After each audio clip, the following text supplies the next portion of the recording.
বিয়ের সময় কোন নারীর বা নারীর অভিভাবকের শর্ত লাগানো ছেলের সাথে।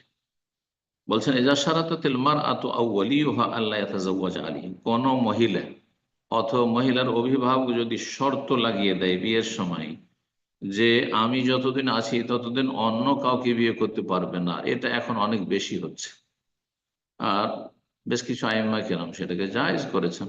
সৌদি আরবে এর উপর আমল আছে, ইমাম আহমদ হাম্বল মতে জায়েজ, কারণ এই শর্ত যদি মেনে নেই ছেলে তাহলে জায়েজ। তো বলছেন যে যদি শর্ত লাগে মহিলা অথবা মহিলার অভিভাবক যে আল্লাহ তাজাওয়াজা আলাইহা, আর তার সাথে অন্য কাউকে বিয়ে করতে পারবেন না, অথবা শর্ত লাগে ঠিক আছে আমি তোমার সাথে বিয়েতে সম্মত, বিয়ে বসবো, কিন্তু আমার বাড়ি থেকে তোমার বাড়ি, তোমার বাবার বাড়ি যাব না, আমার বাবার বাড়িতে থাকবো, অথবা আমার নিজের বাড়ি আছে নিজের বাড়িতে থাকবো, তোমার ঘর জামাই হয়ে থাকতে হবে।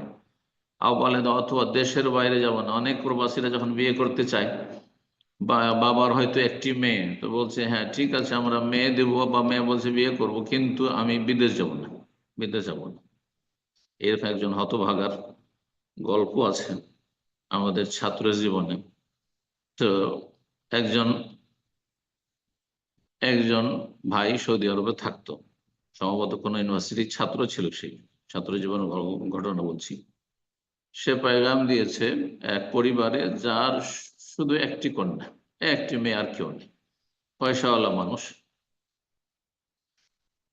যখন পয়গাম দিয়েছে বলছে ঠিক আছে, সব ঠিক আছে, তোমার সাথে বিয়ে দেবে, কিন্তু শর্ত হচ্ছে যে আমার মেয়েকে বিদেশ পাঠাবো না, আমার একটি মেয়ে আমি বিদেশ পাঠাবো না, আর তারপরে প্লেনে চাপতে দেবো না, প্লেন দুর্ঘটনা হলে যে কিছুই থাকবে না, সুতরাং আমার মেয়েকে প্লেনে চাপতে দেবো না, দেয়নি বিয়ে। জি। আও জিয়াদাতান ফি মাহরিহা ওয়া নাহওয়া যালিক, অথবা যদি শর্ত লাগায় যে সমাজে প্রচলিত যে মোহর আছে তার চেয়ে অতিরিক্ত অধিক পরিমাণে মোহর, সমাজে প্রচলন আছে হয়তো 1 লাখ টাকা, 50,000 বা 2 লাখ টাকা, কিন্তু সে 5 লাখ টাকা, 10 লাখ টাকা, 1 মিলিয়ন, আরো বেশি ইত্যাদি, যদি এই ধরনের কোনো শর্ত লাগায়, যেই শর্তগুলি মিম্মা লা ইউনাফিল আকদ, বিবাহ বন্ধনের পরিপন্থী নয়, বিবাহ বন্ধনের সাথে সাংঘর্ষিক নাই, অতিরিক্ত এগুলো শর্ত, সাহাস শর্ত, বলছেন যে শর্ত লাগানো সহিশুদ্ধ জায়েজ। ফাইন খালাফাহু ফালাহাল ফাসক ইন শাত।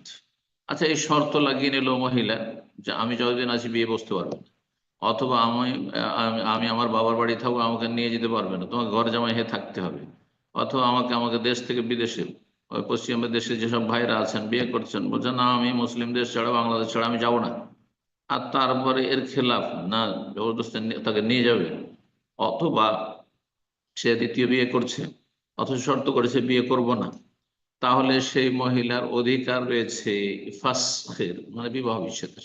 সে যদি মনে করে যে আমি থাকবো না, তাহলে সেক্ষেত্রে কোনো গুনাহ নেই, কারণ সে শর্ত লাগিয়েছিল। জি।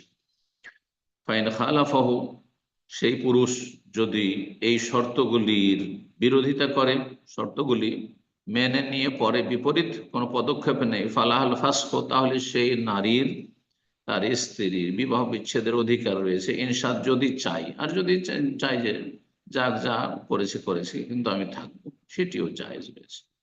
এখানে আজকের আলোচনা শেষ করেছি। ওয়া জাযাকুমুল্লাহু খাইরান ওয়া সাল্লাল্লাহু ওয়া সাল্লাম নবিয়ানা মুহাম্মদ ওয়া আলা আলিহি ওয়া সাহবিহি আজমাইন।